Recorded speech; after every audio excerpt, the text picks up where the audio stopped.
So the first thing I did after getting this all together was I went through with the acoustic guitar, and I do have some ideas that we can go through. And I don't know if you want me to play through some of those now or just talk about A bit, yeah. Okay. So I have some ideas for the first song. Don't have anything for Paper or Plastic yet. I know that. Yeah, that's probably the most problematic piece Yeah. for me. Moving over to Call It Fate, you want like a Miami Vice theme there. What I'd like to do is make use of an arpeggiator in the software here that'll give me that underlying kind of undulating thing that's part of that genre of music. So that'll be fun. The ones that I have the most kind of ideas for so far, the Song of Emptiness. You said you wanted something that was like What Have You Done Today, so I was kind of tempted to see what would happen if I just used those chords, but I didn't want to do that. So Because we've used them before, yeah. yeah, so I have something started for that. I think the Sondheim Mozart thing, I think I need some more source material to really look at to understand what you want there. Which song is that? That's the Human Contact. Oh, yeah. We can talk about that in a bit. Okay. Then let's see, going through the one motif that I've been playing around with that's been in my riff box for a while is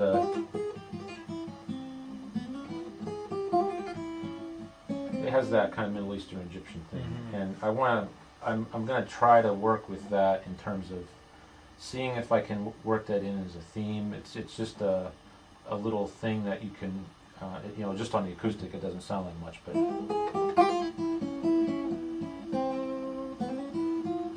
you can, if you layer that with the right instrumentation, you can do a lot with it. You can make it a fairly simple thing and layer it. So I've been looking for a place to use that anyway, and I think I could use that here. The Hitman duet, I think there's one of the electronic pieces that we had started that you said might work for that. Just this morning, I actually happened to have an idea for the Obedience School song. And it's going to be weird doing this on tape, but I'll just overdub it. it's almost like a blues format, but I was going to take it in a more rocky direction. So I actually came up with something for that this morning.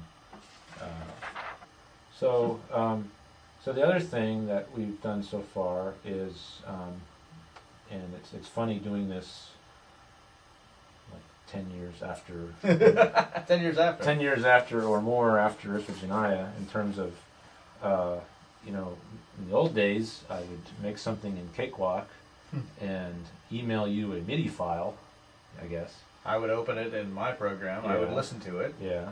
and I would wait a half an hour after I said, "What the hell?"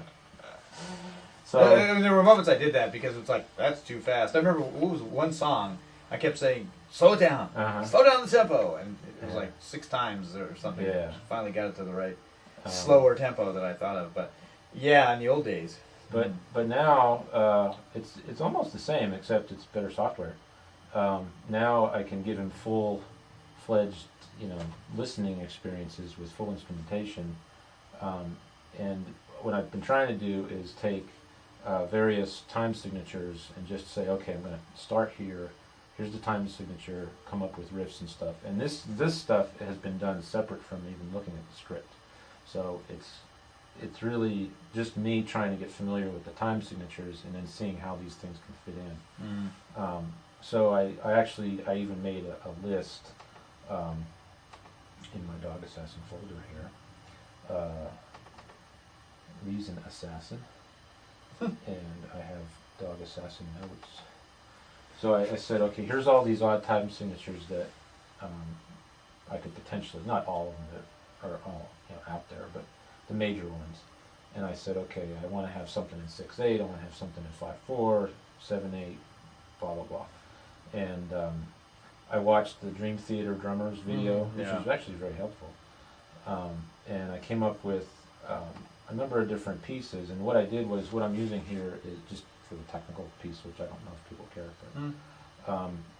the approach I'm taking is I'm using a drum sample set, which is from Reason, which is a multi-sample drums, which means for each drum that has been sampled from a drummer playing it, they've sampled each little velocity. So a soft hit, a medium hit, a hard hit, or maybe 5 different versions of that for each of the drums as the person's playing.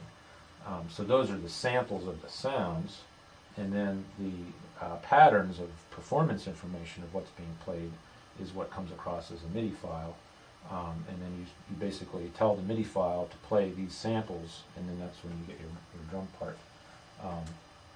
Right now I'm using a lot of stuff that's either free downloads or from sample libraries that I've purchased. And let's see here what this is here. This is a 6/8 one. That was a 6/8 one we did. This is some kind of ominous kind of feeling.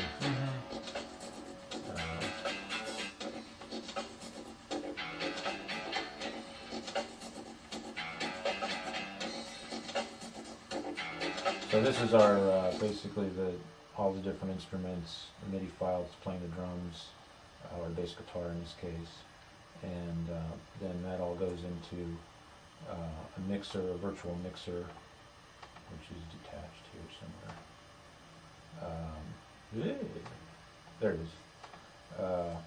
So all the sounds go through here, and it basically simulates a recording studio environment, and then I export that as an MP3 file for you.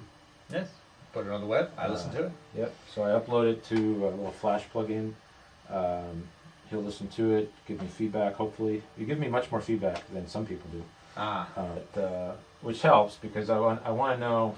I think what I've learned over the years is instead of doing like a whole production of here's 3 minutes of blah, do the basic idea and see if you like it. If you like the direction I'm going in, then it saves me time to know, okay, continue to go down that direction, or stop, don't go anywhere else with that.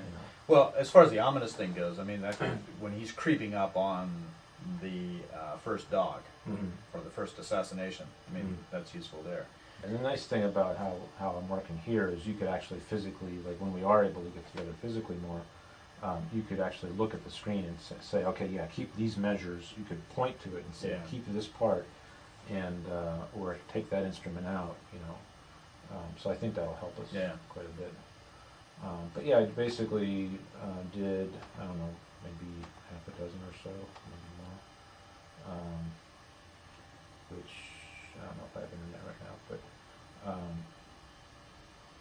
And as you said, you created them without reference to the script. Yeah, these were separate. Yeah, and so when I'm listening to them, it's like, well, this is kind of interesting, but I'm not sure where it might fit, or it might fit somewhere like the ominous thing. Right. But that's part of the process as well of throwing stuff out there and then finding where it might work in and fleshing it out. Yeah, and the other thing that this is allowing me to do is think in terms of the traditional progressive rock instrumentation. So usually you've got to have really wild drums. Usually you've got bass guitar, which is often very prominent. So that's going to determine the types of sounds I use. Right.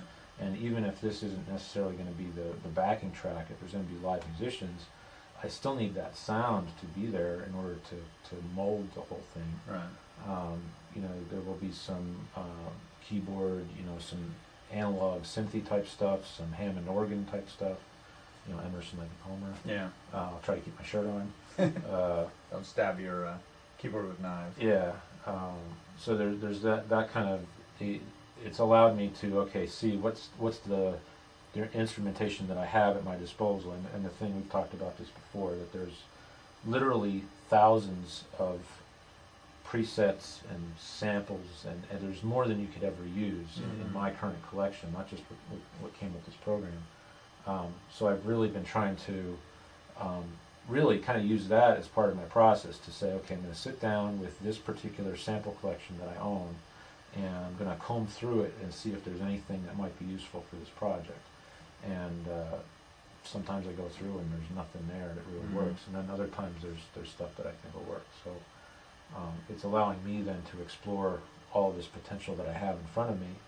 And even if there's stuff that I come up with that we end up not using, it still gave me an opportunity to learn how to use something. Right. So there's always, the DVD release and the That's you true. know, The extended DVD. Extended, yeah. deleted scenes. And, so yeah, and actually, just from another technical standpoint, this is a real portable setup. I've actually already used this in a hotel room. Okay, so again, this is Reason 4.0, which has been out for quite a while. It is well known as one of the most stable sequencing applications out there, and one of the most creative because it works off of a paradigm that's very similar to analog hardware. So you have your sequencer window, but then you also have your equipment here listed. So all of your synths and everything that you can get into. So it's very techy. You could either choose to get involved with all this stuff or just use the presets. Many of the presets are really good. What I like it for is the ease with which I can compose. So talking about those drum parts, for example, I've got various 6/8 grooves here that I can audition and then determine which ones I want, and then simply just drag that clip into my finished track, wherever that's going to be, and determine how I want that to be placed. And then using different programming settings here. So this one, for example, I might want to play around with this orchestra here, or I might want to choose a whole different patch right here. So it's very easy to preview stuff. And here we have, for example, the drums. This is a particular drum kit of samples, as we were talking about before. If I want to hear what that's going to sound like with a whole other drum kit, I can easily do that just by switching right here. The key is, and I struggle with this all the time, whether it's with collaborative projects or whatever, but really trying to stay rooted in the creative process and not too carried away on the technical side.